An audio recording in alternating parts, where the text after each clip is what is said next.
And I think it kind of goes back to us as coaches, and this is something I've learned from Google, is to eat your own dog food, we call it, right? So we tell our clients, at least I do, investing in yourself is the best thing you could possibly do. It's exponential in return, right? So if you take a class with me or coach with me, you're going to get X amplification of whatever your return is on that. So for me, investing in myself.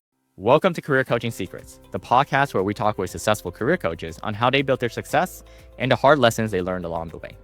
My name is Davis Nguyen, and I'm the founder of Purple Circle, where we help career coaches scale their business to 7 and 8 figures without burning out. Before Purple Circle, I started and scaled several 7 and 8 figure career coaching businesses myself and consulted with 2 career coaching businesses that are now doing over $100 million each. Whether you're an established coach or just building your practice for the first time, you'll discover the secrets to elevating your coaching business. Hey everyone, welcome again to another episode of Career Coaching Secrets podcast.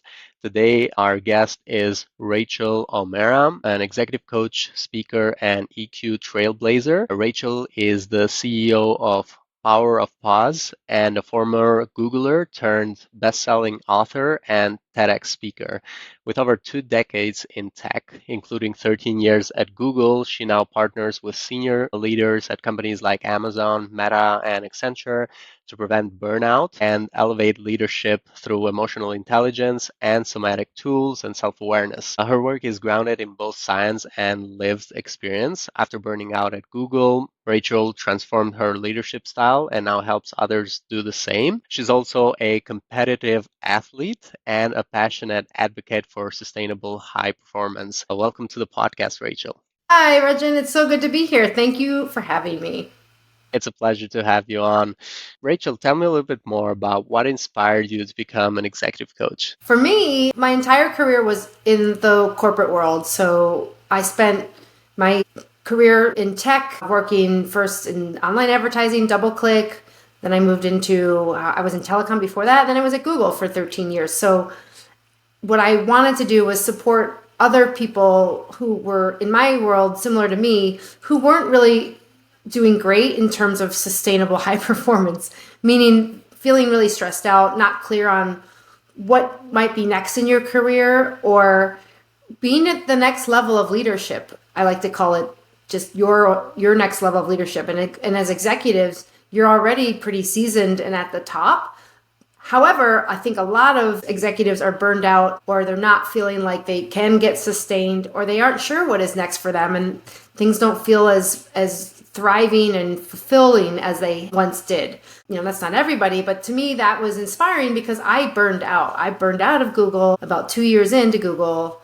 Wrote a book about it called Pause, and I don't want other executives to go through what I experienced, and so that's what inspires me all the time to continue to service and support executives who are not clear on their next steps, but know that there's more that they can do.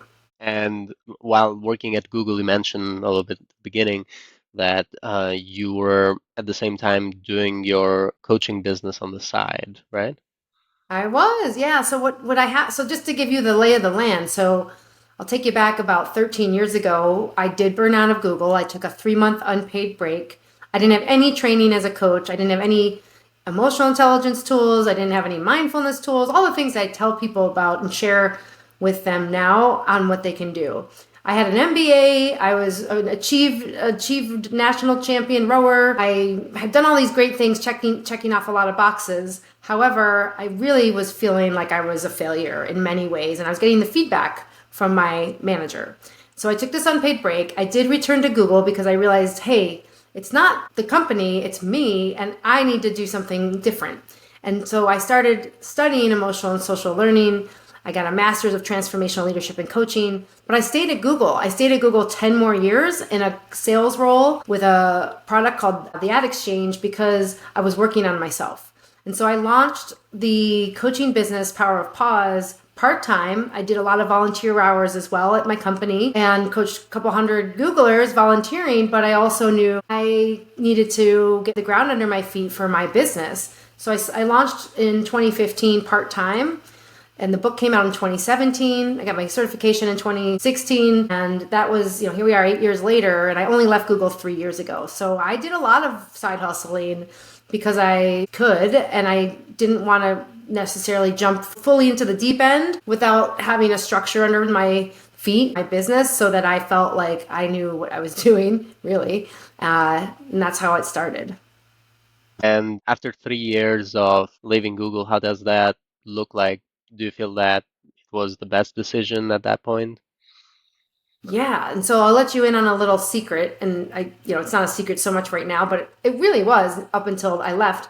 I was ready to leave Google right before COVID. I was ready to give my notice in 2020, and then COVID happened. Like literally in March, I was going to give my notice, and COVID happened. So I stayed, and I was just thinking, I don't know what will happen, like many of us. So I stayed, and then while I knew I was ready to go, I pushed it as far as I could, and then I put my notice in, and I left when I felt really, really, really ready. I was like over ready. I was overripe because I knew that's what I wanted to do 2 years before that. And I was antsy. I wasn't necessarily knowing that. I knew I wasn't meant to be in sales at Google forever. And I knew this was my passion. Coaching was where I wanted to go. But I just waited because to me that made sense. And there wasn't a rush. Like I wanted to continue to build my skills, get ACs, like I'm in the International Coaching Federation. I got a master's in transformational leadership and coaching. So there was a lot of inner work that I wanted to do, as well as feel like it felt really good and know the plan. And that's kind of what I did after that.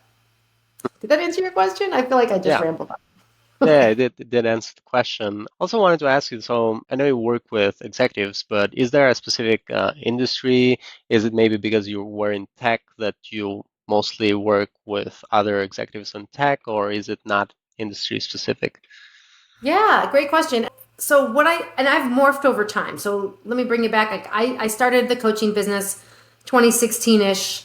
And then I only left, like I said, 3 years ago. So I've had the business for almost 8 years or a little over 8 years. I started out specifically for coach careering and burnout. And it really didn't matter the industry, but it was corporate. So it's always been the corporate umbrella. I also focused on women specifically because that's kind of where I came from. I knew a lot of women struggled with imposter feeling like they weren't confident. But then I realized I was getting all these male clients. And so I was thinking maybe that's not the niche for me. So where I'm now, and I just literally did a brand refresh. So I think as a coach, you're always like looking at your brand and you're thinking about who am I now? And then who's my ideal client? And what do I want to put out there?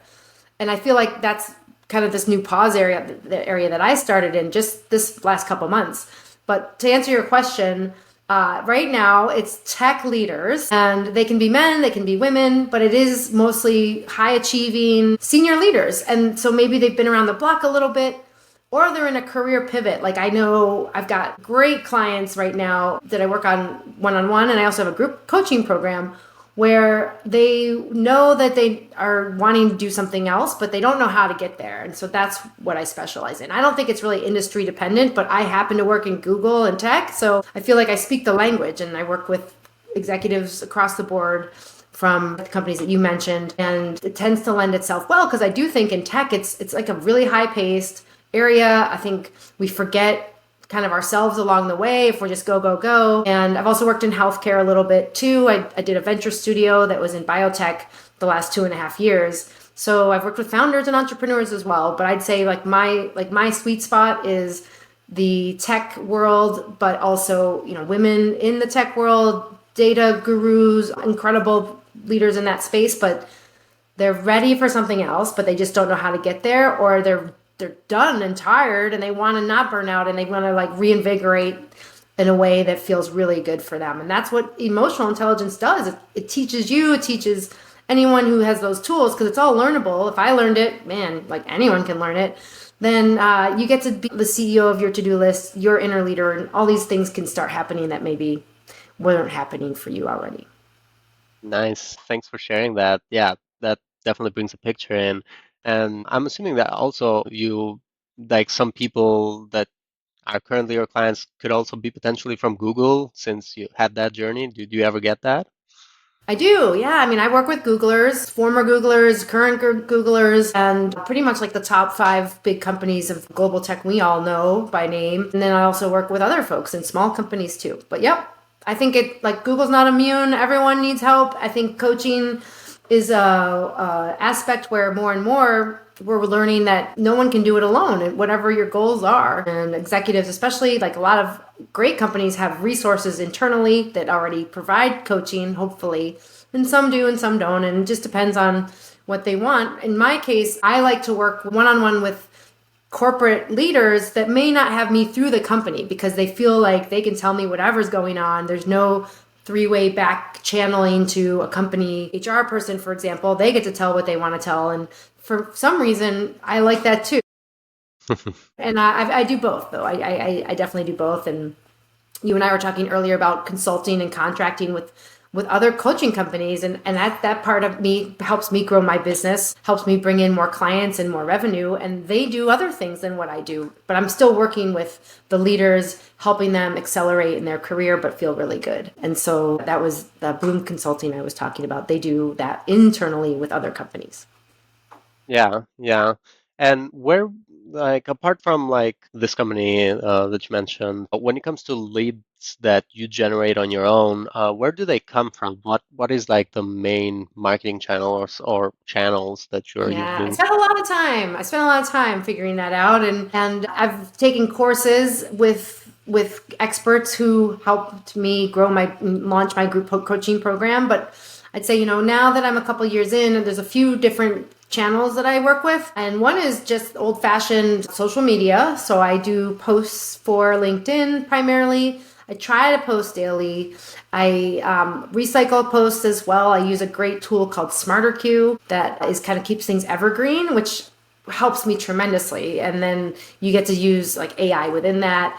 So LinkedIn is a big primary channel. I use Instagram for posts around my social as well. And then I have the podcast. So I have a podcast too called the Pausecast. Ha ha ha. But I've had that since 2017, and it's a weekly podcast, which is for executive leaders servicing the same things that I do. And so that goes out every Tuesday morning. I have monthly guests. I have breathwork practices that I also help our leaders in. But I also just really try to focus on pertinent issues that my clients might be struggling with. So I can share things like some client that I helped and what worked for them. For example, if they were feeling like they were up against a brick wall, that was this week's episode. And so there's the podcast, there's the posts, and then I have run literally like events, whether they're in-person retreats for a day or two in San Francisco, or I do online challenges, which might be on Facebook, or I haven't done any on LinkedIn, and I haven't done any for a while because I was running the venture studio, but I'm exploring what that looks like for me next because it does work, and it's a great way to have a batch type of enrollment if you're doing a group program or things like that. And by online challenges is like you ran ads to like this funnel or Think of it like it's not an ad, it's nothing paid, but it's like a free workshop. So for like 2 or 3 days, you join me for an hour on Zoom, or usually on Zoom, and I share my 5 tips on how to avoid stress at work or something like that. okay.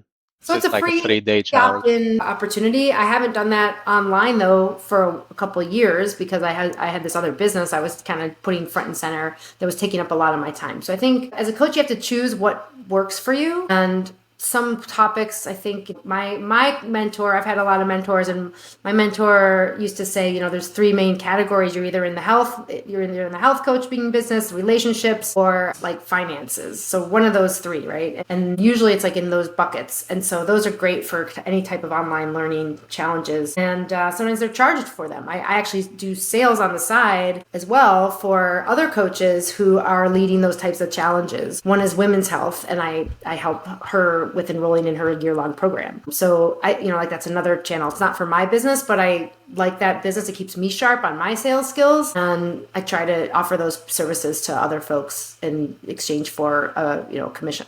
Yeah, so we also did challenges. That's why I wanted to ask a little bit more on that. So we did 5-day challenges at my consulting offer. We were Nice. doing it mostly utilizing our email list and running Facebook ads on it. So that's why I asked if you are also have tried Facebook ads on it.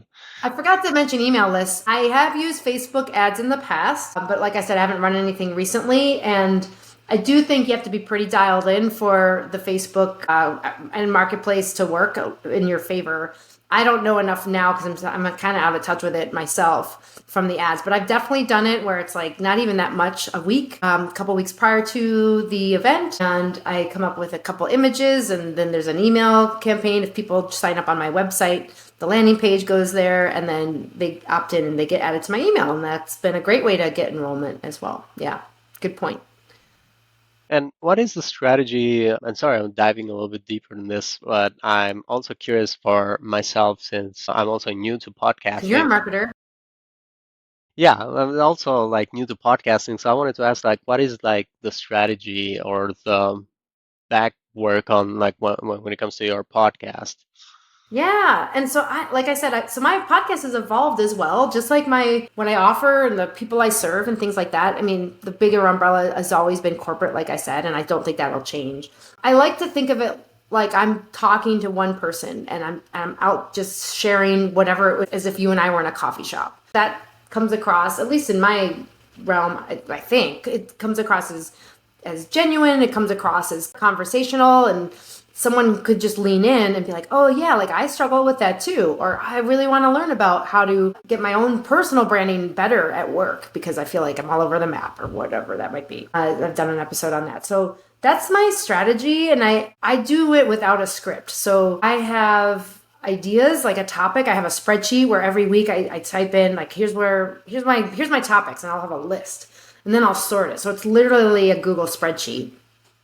And then I mark off if I recorded it. I mark off if it's done. I put it like a different color, and then that's it. And then I have it, every tab is a year. So I've gone back now. I think 2021 is when I started tracking it, and so I can go back and see like, oh wait, okay, I already talked about this, but I don't have a script because I actually prefer, just like you and I are doing right now, I just like riffing and it's fun for me. So I follow the fun, and I'd say that's a good guidance for anyone who wants to do podcasting, because some people love to write, and I have a book. I wrote a book, but I could tell you I'm just better speaking because I enjoy coming up with things in real time. And when I write, I feel like it's just more thought into it, and I have to edit it, and it's harder for me. That's just my own personal preference. I think it could go either way. And then I talk about stuff that comes up in my coaching clients. I anonymize it. I have guests on once a month who I think would offer really cool things to share, like you do. And then I don't like make a real hard rule by anything. If something feels like, okay, like let me do this one-off thing, I will. And so I think of it like experimental, like it's a little bit experiential and experimental in that sense. And I think I know other people. I had another mentor who loved scripts. She just would write a script for everything. And that's what she did for her podcast. So I think it just depends on what your style is, and then whatever it is, go for it. Whatever cadence is. I didn't have, the other thing I'll add is I did it monthly for like at least 3 years when I was working. I didn't want to do more, and I would turn people away all the time because I just didn't have the bandwidth to have more guests. I would be filled up for like the year, it'd be like May, and I'm like, sorry, like I don't have any room. But unless it was like some incredible guest, and I have had incredible guests on there, I just think it depends. So when you're ready, you can scale it up more frequency, or and I've also scaled mine down where it's like 10 minutes at a time sometimes versus an hour where I used to do a guest interview. Yeah, okay. Yeah. Thanks so much for sharing it. Yeah. I Does was that help? Yeah. yeah, it does help. So it's similar to like writing an article in your case. So you have a topic and then you focus on that topic, but you just do it on a podcast form as opposed to writing it, just like you mentioned. Yeah. And when it comes to our podcast, I have not yet had a podcast where I'm just the one on the screen. So I've not had that experience yet. Generally, I've always had guests, so that's why I have specific questions Yeah. that I ask. But I like to go outside of those questions whenever the conversation gets interesting. Yeah. Well, I didn't either. I was just like you, Rich, and I had I never did one solo for I don't think until 2021. So I started in 2017. So it was like 17, 18, 19, 20. So like for 4 years, I didn't have a guest because it was, first of all, it was terrifying. I was like, what am I going to talk about? It's going to be so boring. And I don't want to do that. I liked interviewing these guests. And then I had a mentor who really encouraged me to go for it. And she said, well, how else are you going to provide your tools or your services or your IP? And I was like, oh, yeah, that's a great thought. It never occurred to me. And that's how I started doing my own episodes. But I still do guests. I do the first Tuesday of every month as a guest. And I sometimes recycle episodes because they're so good. I have incredible guests that are like thought leaders, experts in their field that I don't want to just have them sit in the archives. I want to bring them back. Like Joe Bolte Taylor, like who had the #1 TED Talk for 10 million plus views on her awesome brain aneurysm. Yeah, stuff like that. Stroke Wow. of insight. And okay, so going a little bit off the marketing strategy, I'm focusing back on you and your coaching business. Do you have any goals right now that you're working towards in the next 1 to 3 years with coaching business? Yeah, I do. And like what I try to do is so I have a good colleague who we did a coaching certification together, and we get together at the end of every December and do like a brainstorming part one and part two, a couple hours each for what we want to do in the coming year. And I also think it's important to think like a CEO where you're strategizing what you want to do. So quarterly goals are good for me. So I just did this because I did this whole brand refresh thing. And so I have two big goals. Actually, I have three goals. So one is, I have a one-on-one client list right now, and I'm growing that. So I want to get, I'm trying to acquire one new client a month for this month and onwards because I want to fill my calendar up like all other coaches do, and I have the resource for that. And then I also want to launch a group program. So I mentioned I have this program. It's called Executive Leadership Accelerator. It's a 4-month program. Historically, it's been just for women, but it could easily be for men and women. So I'm going to open it up, I think, to anyone. And I want to launch that by June 1st to do a rolling admission. So, June would be very soon. It's 6 weeks away from when you and I are talking. And then I also want to lead retreats. So I haven't led any retreats that are destination style, but this is like my big growth edge right now is learning about what my zone of genius is. I don't know if you've read The Big Leap by Gay Hendricks. That's a book I've read recently, and it's something that was recommended to me by other coaches. But if anyone wants to read something that's really inspiring and helping you learn about what your zone of genius is, I highly recommend it. It's like a classic for many industries, not just coaches. Anyway, I think what I want to do as a goal is have a solo pause retreat for next winter, which will be somewhat skiing and personal growth. And to me, that sounds really like ideal, perfect, awesome world for me, and exciting to have fellow like-minded athletes and people who are wanting to develop and reach their potential. And so to me, that's really scary because, oh God, I got to book an Airbnb. I'm going to put money down. But people do it all the time, right? And like, I know we all know retreats are happening here and there. So to me, that's one of my goals. But so, but in the next couple months, I want to finalize those details and kind of scope it all out and then maybe make those quarterly. So that's kind of what my goals are. Nice. We're also doing a retreat with our coaches in our community. We're planning it. It's going to be on May and it's going to be in Mexico. Ooh, that sounds That, really nice.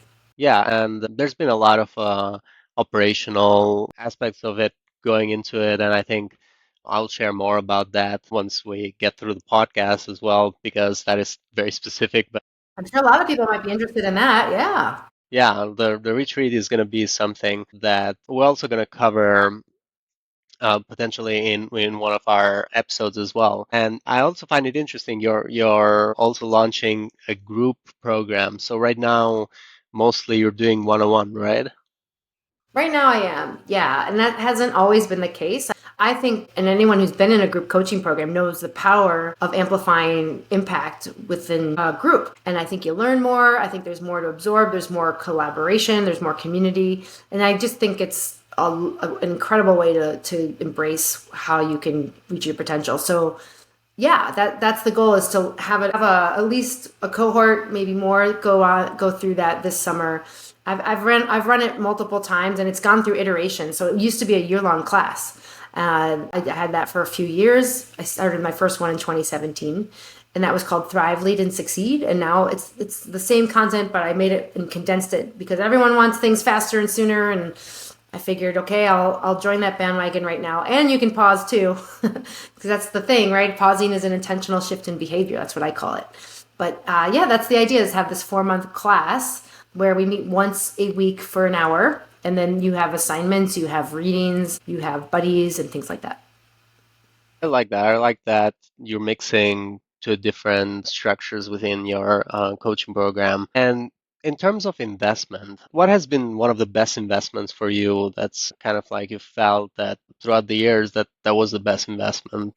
Yeah, so I have so many responses to that. And I think it kind of goes back to us as coaches. And this is something I've learned from Google is to eat your own dog food, we call it, right? So we tell our clients, at least I do, investing in yourself is the best thing you could possibly do. It's exponential in return, right? So if you take a class with me or coach with me, you're going to get X amplification of whatever your return is on that. So for me, investing in myself, and it was the growth work that I did at the right graduate university. So getting my master's in transformational leadership and coaching, where I took, it was basically 8 years of my life going to Chicago from San Francisco for weekends, for training in transformational labs. That's where I did a lot of my personal inner work that I now help my clients do.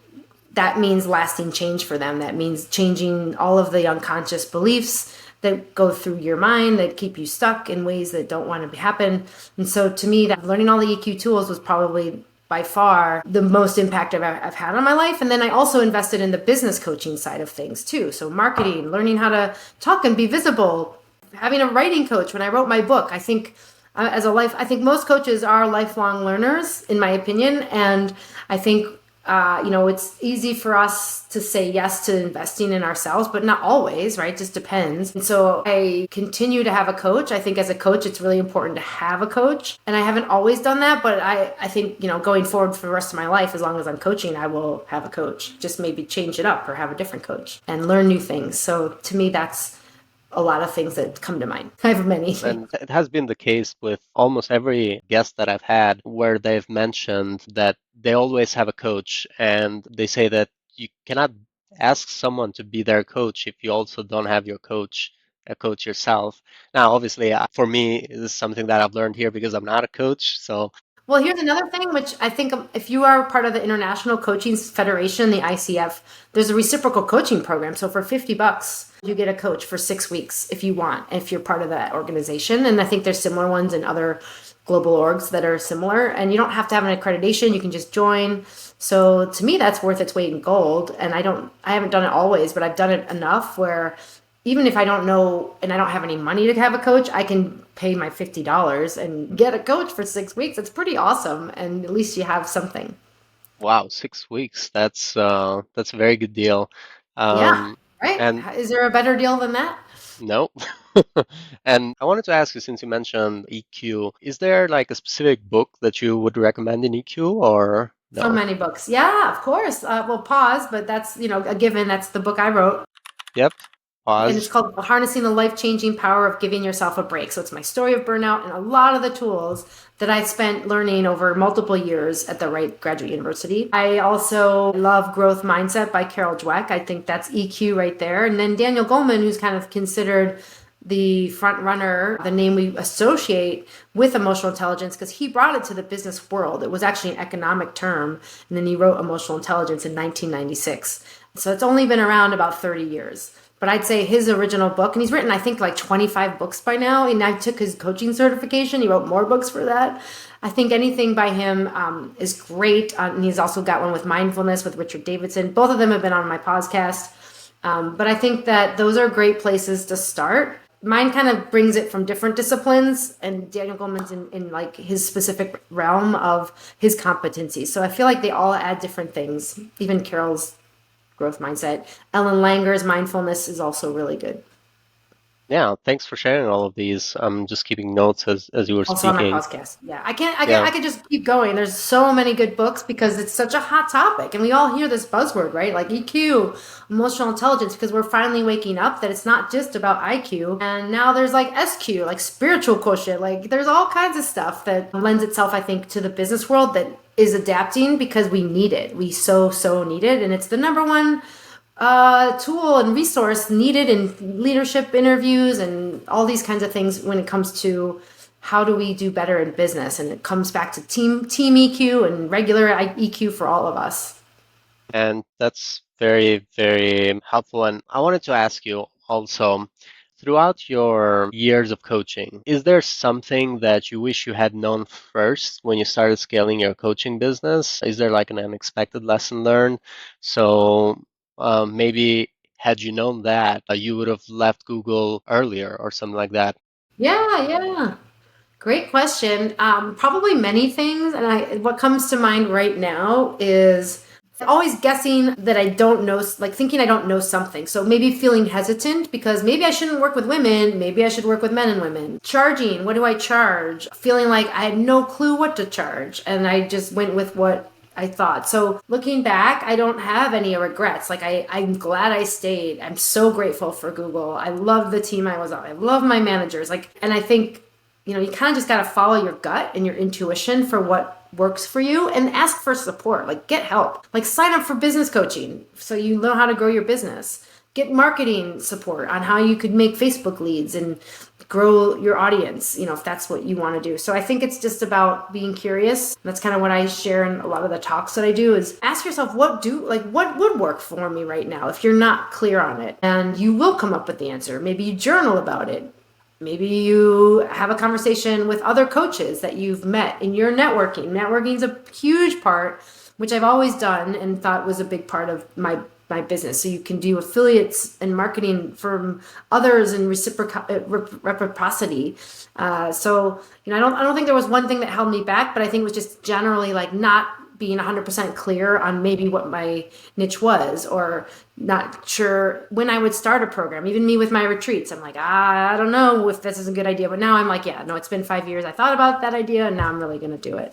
So I think it just means go for go with your gut, feel like whatever you're thinking is good, but use sounding boards, fellow coaches, community support, join an organization. And I didn't get my ICF certification off the bat. I only did it a couple of years ago because it was too much. Like I couldn't do that and do the coaching certification and work full time and write a book, and row. Like it wasn't working. So I think you just got to bite off what you can chew, but just do the little things, just one step in front of the other, and trust the path. Like trust the process. And that's the hardest part, right? We tell our clients that all the time, but is it easy to do? No, because it's new or it's hard or it's different. And I think, there's no perfect way. Everyone's going to have their own journey. It's okay. Yeah, I like that. Trust the process. You gotta have faith. And pause. Yeah.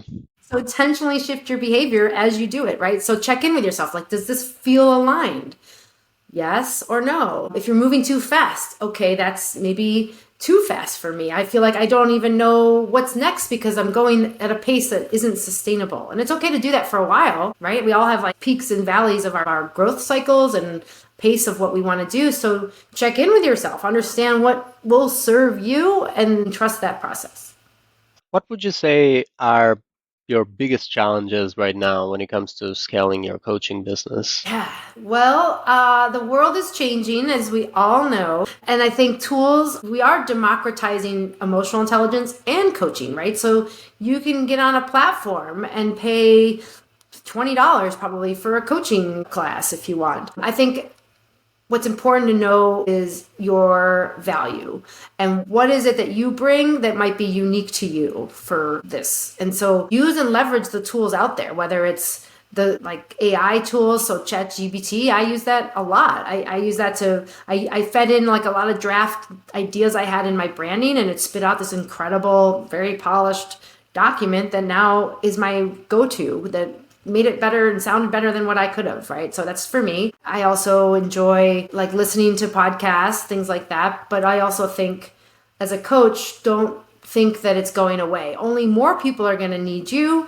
It's going to look different. It might be on a platform. It might be with other coaches in a curriculum. It might be at a company. It might be in a group. Just be open, follow the flow, and coaching isn't going to go away. I think it's only going to become commoditized in a good way. And to flex in that is important, and just know and adapt the tools that will serve in your business. And yeah, you talked a little bit about AI. I was just thinking, because was it today or yesterday that ChatGPT actually just launched the AI agents? So now you could like ask it to do stuff, not just give you answers. So that was kind of funny. And they were testing it. They were asking it to book a hotel, and it was just doing that. It's kind of funny. Wow, so it can get tasks done for you. Yeah, getting tasks done, like do my retreat. AI is going to change everything. I think it's also important to welcome and embrace those things, right? Because it's not gonna, if you just resist it, it's like everyone else is gonna learn it and you're gonna be left behind. So just experiment with it, and that's a lot of times I think the tech is very intimidating, and that's okay. Just allow yourself to maybe read up one article on it or Google ChatGPT AI bots and learn what happened yesterday, like in that launch. But I also think they're changing the game. And even there's voice simulators who can audio interpret and impersonate coaches right now, right? Brendan Burchard, one of the leading thought leaders as a personal development coach. My brother worked with him in his year-long program. I'm a big fan. He's written multiple books. Hay House author. You can go to his website, or it's like an actual URL, and use his AI chatbot. And it's like you're talking to Brendan. He's got his voice on there. It's audio similar. So that's only going to become more and more common. And that is going to change everything too. But you're still going to need support. There's still going to be individuals, just like potentially maybe think about yourself. Would you rather work with a person who can sit down with you in a room and have eye contact or on a screen and get and be seen and heard from what you experience, and to matter and to grow with, like those things there's value there. And if you provide that value, there's going to be a reason for your business. There's going to be clients. There's going to be ways that you contribute that are going to be very meaningful. Well, yeah, definitely. I would say the world is moving at a different pace than it was, or let's say technology is moving at different pace than it was moving 10 years ago. Yeah. Even with 10. Google, right? You would know that. Yeah. Well, I mean, yeah, everything is in the cloud now, and you're not even storing things on your laptop anymore. Network computing, the AI CPUs are different. Like, I mean, the world is exciting in that way, and it's also daunting. It's like, whoa, what is happening? So, you don't have to understand everything. Just maybe pick, how are you going to show up in it? Like, what is it that you want to stand for?